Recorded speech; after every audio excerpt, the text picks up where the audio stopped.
Welcome to the show that unpacks the issues shaping our world and the stories defining our future. This is Timeline, and I am your host, Sharona J. And of course, I have with me my co-hosts, Hannah Omokafa Dennis, as always. and of course, we have with us in the house a guest by the name Esther. So my name is Esther Doo. Yeah. And I'm so really pleased to be Of here course, today. definitely. Thank you for having me. Yeah, you're welcome. Yeah. Well, Esther is a passionate legal practitioner. She is a policy strategist, right? And she's also a human rights advocate. Amazing. Did I miss any? Well, I also write poems. Amazing, She has amazing. 7 years experience. Ooh, you see, we are really ready for your insight, and of course, all you have to share with us regarding the topic. I'd not even shared the topic with them. Well, we'll be talking about the abuse of domestic workers. It's really a topic that I would say is burdensome. It's really disturbing, not just in Africa or Nigeria, but of course globally. We'll be going on a short break now. When we return, we'll dive right into what we have for you today. Stay with us.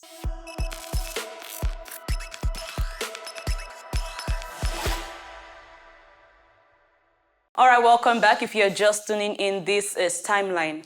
I would say abuse of domestic staff, just like I said before we went on a break, is a global issue, something that is really, really sad to talk about, in as much as it's something that is not really looked into, I would say, but of course, it's something that should be looked into.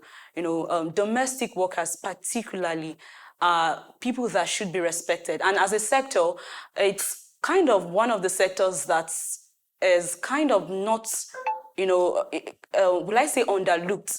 According to the national labor laws, it's not really much attention is not given to that sector, I would say. And that has really led to, poor monitoring, led to poor implementation of laws guiding domestic workers. Of course. And that is why we are seated here today to look into issues like this. You cannot go on social media and say in a month you're just scrolling without coming across social workers being abused, being maltreated, and all of those issues. And it's really sad.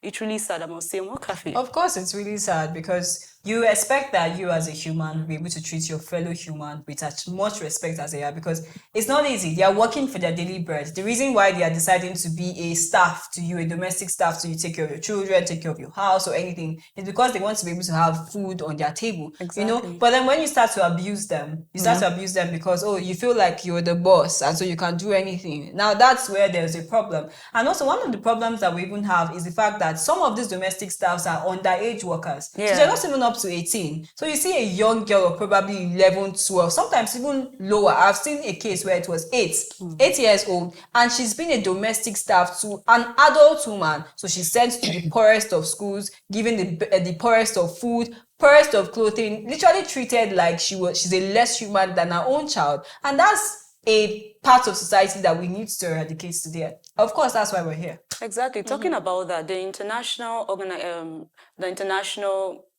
Labor Organization, Yes. reported that 67 million persons that are domestic worker are under the age of 15. 67 You can see million. that. Then 83% of that 67 million, they are women. And of course, this estimation is not just, it's not on the positive side. We are talking about people that are being abused. And it's really sad, I must say. Esther? Yes, thank you so much. I believe that domestic work is one of the most feminized sectors in the world. It's majorly run by women and girls. And like you rightly mentioned, the estimation speaks powerfully to that. There are a lot of young girls and women who are especially in this sector, and they of course deserve to be treated as such. So it boils down to what the laws are saying, because at the end of the day, where other humans fail to protect each other. The law is supposed to protect its citizenry. Of course. But how many of the laws we have in this country are actually looked into and actually implemented? Because a big boss with a vulnerable girl or woman under him working as his domestic staff, he can get away with anything. There are some of them who complain about not eating, and I see these tweets on social media a lot lately. If you want to be hungry, go to a rich man's house. That's something. Yes, so it's deep. And most of these people live in so much affluence around these wealthy people, and they don't get to experience it ever. So if these people cannot protect them, the law should be protecting them. And what are we doing about the laws? We have, Nigeria is one country that has the highest number of human rights laws. There are so many children who are just looking for somebody to save them, because they probably have parents who are as vulnerable as every other marginalized group. And then they also have to work to be able to fend for themselves. Yeah. So who will protect them?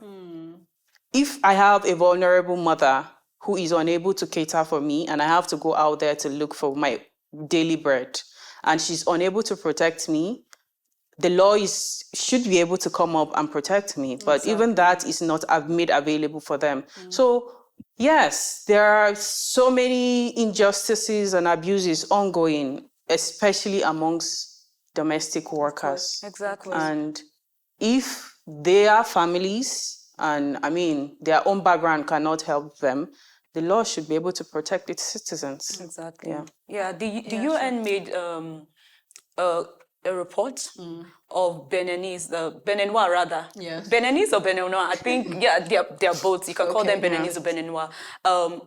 The need for them to document the data, like migrant Beninese, the need for them to document their data with the International Labour Organization, I guess. So Yeah. the law came from Benin Republic to cover Beninese in any of the countries, abroad. Yeah. And they stated that they have to put down their data as a worker, a migrant worker with the countries so that they can be protected. And, the UN said it's something that each country should, emulate. They should implement that law that every migrant or any domestic worker should document their data so that in case you want to go report to any of the, law enforcement agency, you would be able to say, okay, this is my profile, this is who I am, and all of that, and they can be able to help you. But in a case where, okay, let's even use Nigeria for an instance. In a case where you don't even have your data with any of this enforcement agency, you are just in your corner. The only person that knows that you are working for,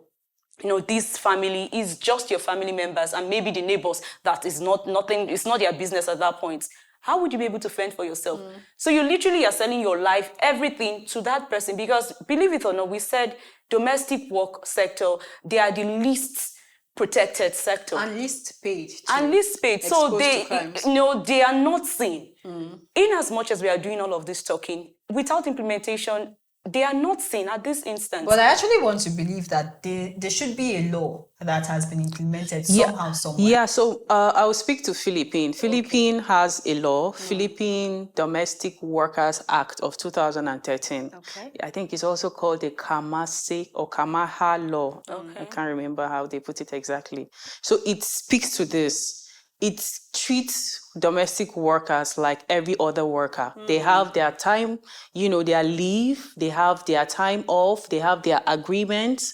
So it makes space for accountability. You know that from this time to this time you're working, and from this time to this time is your off days or within the month or year, however you choose to. So you can also go on leave like any other person. And you also know your entitlements. You know your rights. You are aware of them. So if it is being trampled on, you can then report. So that is the place every other country needs to go to. Also, even in South Africa, they also have the same. African country, Yes, that's they have the same thing. They have a framework for domestic workers. So domestic workers are protected.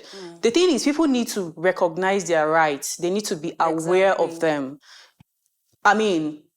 Genuinely, every human being has the right to, decent living and all of that. So if some people are not even aware of this, they just assume that, oh, me, I'm a poor person.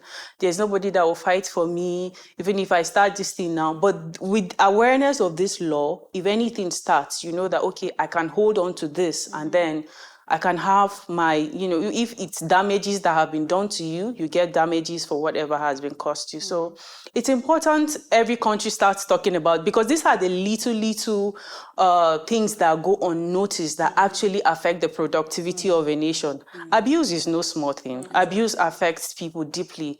There are some people that trauma literally changes their whole trajectory in life, so we should stop talking about these things like it's just a minor issue. They are deep issues, yeah. There are children that their life just changes because while they were younger, unknown, somebody did things to them and they never spoke about it.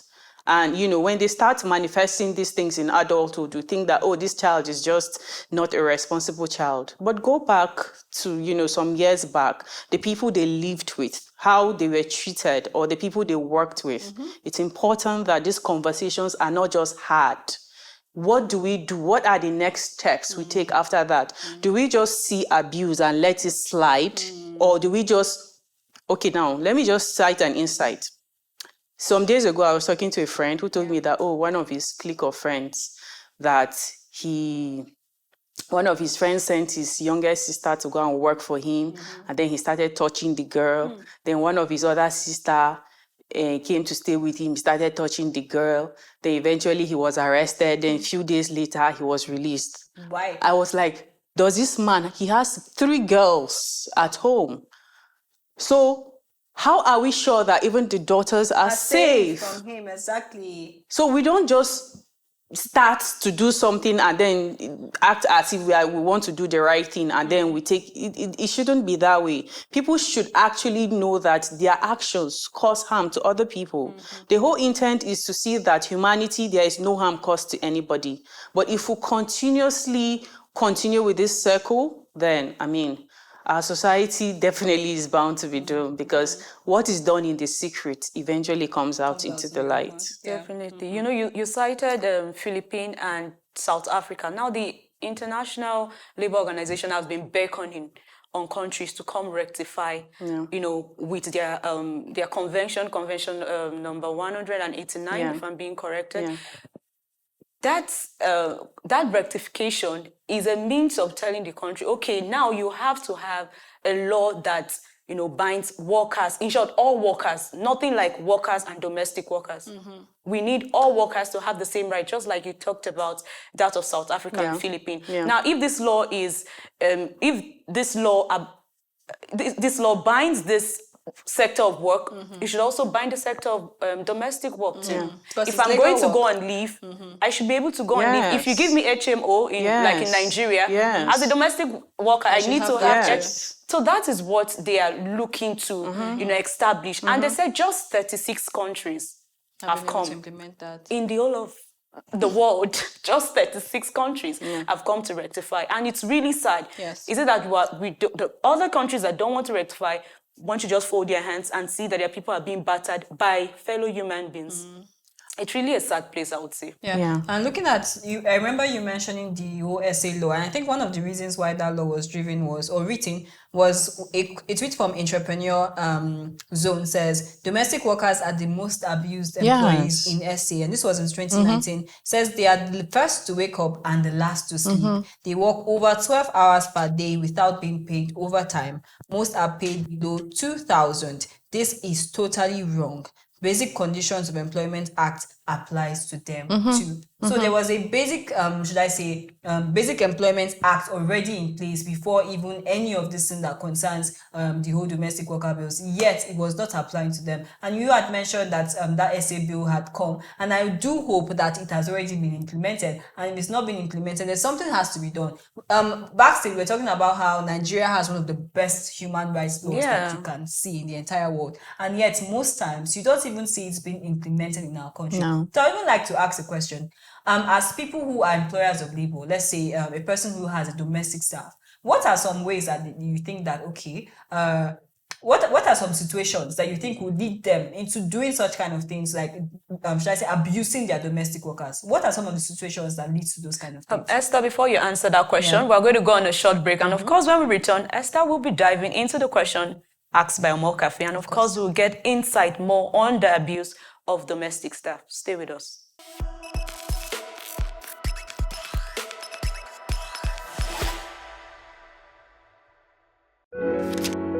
Everybody has a stake in making the world a better place with love and compassion. As we thrive daily, we continue to strive to face the many challenges that faces our earth, because together we all matter. On one side, we are exploring the captivating stories, the trends, the glamour, while on the other hand, we're looking at the love, the care and compassion from our champions. In our Stars Quiet Cove lies the burning passion for humanity, which is seldom known and unsung to the world. Join me on Famed to look at the flip side of your favorite beyond the regular.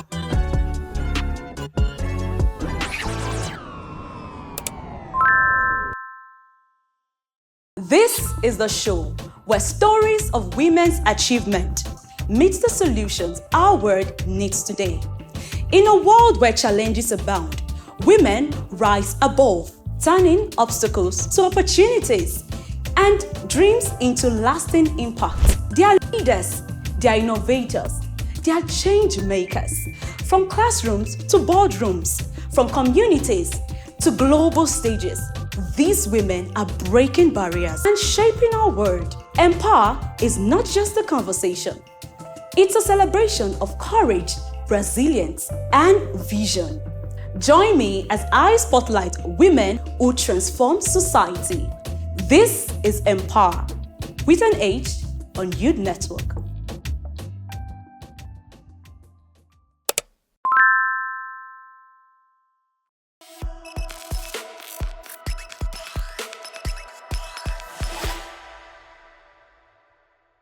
Welcome back. If you are just tuning in, this is Timeline. Of course, and before we went on that very short break where I was just asking her questions, that what are some of the things that you think offends people, the domestic workers, employers, to the extent that they do some very cruel things to their workers? Yeah. I think thank you so much, let me first. For some people, they just don't see another as human enough, maybe a lesser being. I think that I'll speak to that first, because he's not my child. He's not a member of my family. I'm just doing you a favor by, like, the story of children who are probably orphaned and probably are picked by relations to stay with them. Maybe some of them pay school fees for these children, some don't, but they just feel that they are doing them a favor. But also I've heard stories from, bosses who speak to having maids who probably will urinate and cook food with them, or they just have, CCTV cameras installed and they come back and see the terrible things that their domestic staff do when they're not around. So first, it could be just that the person is that way. Hurt people. They may have also gone through hurt and don't even know that what they are doing is affecting this other person negatively. Some may actually be aware and just feel that, I'm providing for you, so you need to do my bidding. Otherwise, then I won't be able to take care of you, or as I should.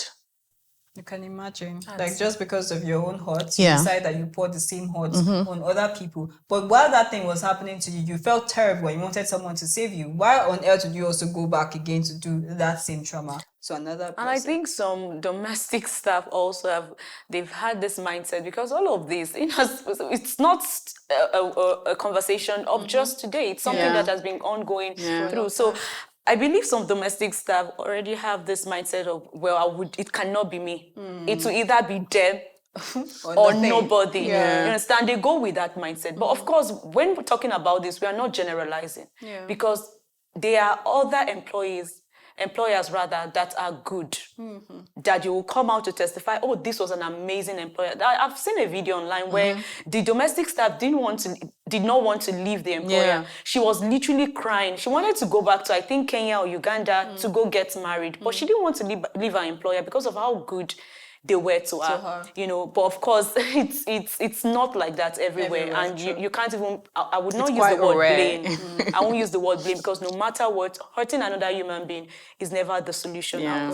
out. Esther, you made mention of decent work, and of course that is the SDG 5, and also in relations to decent work we have the gender equality. That's the SDG 5. The decent work is the SDG 8. Now I want you to you know, enlighten us. How is this being undermined? Because of course SDG goals, they are focused on bringing peace and prosperity to the world by by 2030. That's their goal. And having a case where domestic workers are being abused and that the laws are not even implemented on their behalf, that really undermines the SDG goals. I would like you to enlighten us. How does it undermine the SDG goals, and how can we even go about this issue? Thank you so much. So, first, I would like to go to gender equality first. Gender equality speaks to inclusion of everybody. And by everybody, we mean the most marginalized, the most vulnerable. And domestic workers happen to be the most vulnerable amongst us. I mean, there are other vulnerable groups like people with disabilities and other people, but domestic workers are some of the most vulnerable groups. So to be able to breach that gap of gender equality, these are people that their dignity has to be protected. And if the dignity of domestic workers is still being abused or they don't even feel it, then we're a very long walk to gender equality. Because like we already shared, domestic work is the most feminized sector in the world. So a large chunk of the women are there. So definitely, if speaking to even to SDG 8 now, when women are underpaid, overworked, or even abused in the course of delivering these services, we can't get to achieve this goal until we're able to bridge this gap of, are these people treated with dignity? Do they feel like it? Because it's one thing for you to feel that, I'm treating this person with dignity. But do they even feel like they are being treated like they are human? Some of them already just have it in it that they don't deserve it because of the experiences they've had. So it is in our position now to let them realize or be aware of this innate dignity that they have as human beings first.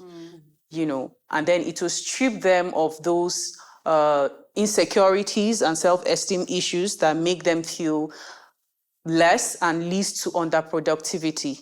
So for even a nation to grow, the most vulnerable group has to grow. So yes, it speaks to gender equality because until this gap of abuse of people who are the least in the society is checked, then we're a long walk to Vision 2030. We have to come to that place where the law specifically provides for this, and it's seen to it that justice is given even to the least amongst us. Then aside from that, people need to be empowered. The reason why most of these domestic workers are abused is because they don't feel empowered. You already feel like you're helpless. I don't have anybody. And the lack of awareness of who they are and the rights that they embody as human beings even further limits how much they can speak up for themselves. As an empowered domestic worker, you of course, even the boss will have to come to a place where they accord you that respect. But also being aware of the law as a boss will also make them more careful of how they treat their workers. But beyond that also, we have to set accountability systems. People need to be accountable for their actions. I just spoke about how somebody went to prison, then a few days his friends rallied around, got money and took him out. It's not a guarantee that this person has stopped doing this. It will continue. And he will even hurt even the people he loves the most. So we need to make people to start taking being accountable for these actions. If people just get away with it, then everybody will feel like, this person did it now, he got away with Exactly. it. So even me, I should be able to get away with it. So, but if there are some accountability checks, when this happens and people see that, okay, this person did it and didn't get away with it, it's not a place I should head to. Aside from that, education is important. Very important. It is we need to continue to educate even the people who are not in school, because most people feel that school is where education happens. I have an aunt who she stopped schooling in JSS2, but traveling has afforded her so much education that, she shows up and she's as literate as the most literate person in the room. So we need to be educating these people regardless of where we find them. And so civil societies have a large chunk of work to do. Recently, I met with Devatop Center. It's it's a non-profit that functions. You've heard? Yeah. So they are doing something for houseboys and house girls in Lagos right now. Okay. Yeah, so they go into the communities. They are creating awareness and also listening to some of the predicaments that these people go through and see how they can further, suggest policies that will ensure that this does not happen to them or even people coming behind them. So it's everybody's responsibility. If you see that something is being done to this other person and it's hurtful, it behoves on us to speak up and see also that we take actions. And also there should also be pathways for reporting this. It's not enough to just see this thing and then go and tell this person. Also, when this report is being done, is anything going to be done about it? I paid a visit to the VAP department, Violence Against NAPTIP recently. And I believe they're doing great work because they were very, very, very, very frank about the conversations around, maltreatment of domestic workers. So it's everybody's responsibility, really. Definitely. I have to do my part. Even the domestic workers themselves, they have to do their part by understanding their rights and, speaking up when the need arises. But the legal framework has to also back them up and see that the laws are implemented. Then other than that, every other sector, organization that has the responsibility of ensuring that justice is given to the least of us also looks into it. Amazing. You've spoken extensively where I would say, if for someone listening, they will think we are just talking about Africa, talking about Nigeria and all of that. Amnesty made a report of some Kenyans living in Saudi Arabia. Now, they went to Saudi Arabia through illegal means, and they started doing got the job of domestic workers there. And they were maltreated to the extent that they had to even form a group and look for help. Help us, our voice are not being heard. And I believe back then in Saudi Arabia, there was no law guiding migrant domestic workers. So it was hell on them and all of that. It was really sad. And, to the glory of God, I would say, Amnesty came to their rescue. And Saudi Arabia actually implemented the law, though it's they passed the bill, but the law has not been implemented, and to guide the domestic workers there and all of that. So, when we're talking about it, just like I said, it's as if it's just limited to this place, but other places, also get affected by this, what we're talking about, the lack of implementation of law, the brutality of domestic workers. And I even think it's more over there, because in your country, you can literally run to someone else for aid and for help. Yeah. But over there, where are you going to run to? You can't even speak their language. I would like you to drop a comment in regards to that. Thank you so much. I know that some of these people, especially the ones that leave the shores of their country to go to other countries, are the most vulnerable when it comes to cases like this. Because for most instances, they don't even have the documents to be in that country legally. So that's already a disadvantage. So it's important that, again, education is important. You must know what you are getting yourself into. I feel that even for most of these ones, there are even agreements. They agree to things they don't even know. No. They just just sign. sign. They are desperate to leave. Get a job. Yes. So that's where immigration and immigration law also plays out. How Sorry to cut you short, Okay. Esther, so that you can also know, it will give you a smooth ride with your with the discussion.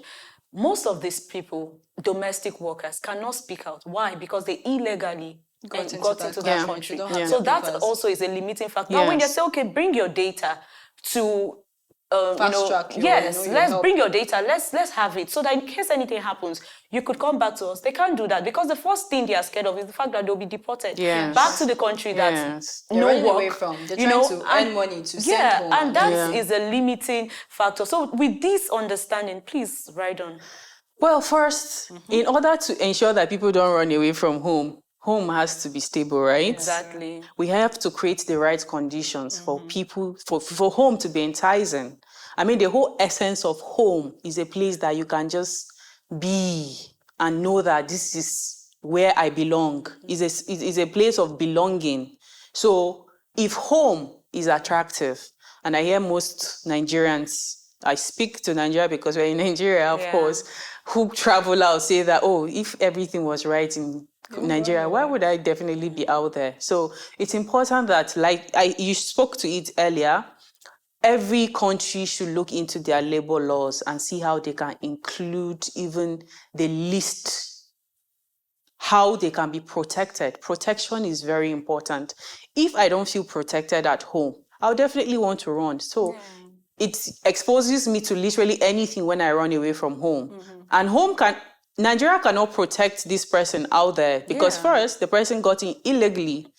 You're already, doing something against the law. So how does the law protect you?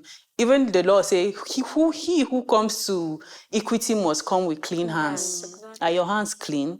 So if you're asking the law to protect you now, are you law abiding? You got into our country without our permission and now you want us to protect you. It doesn't work that way. That's so leverage. Yeah, so if to be protected, you also have to go with clean hands. I think it makes it easier for even the laws of those countries to protect people who are coming into their countries.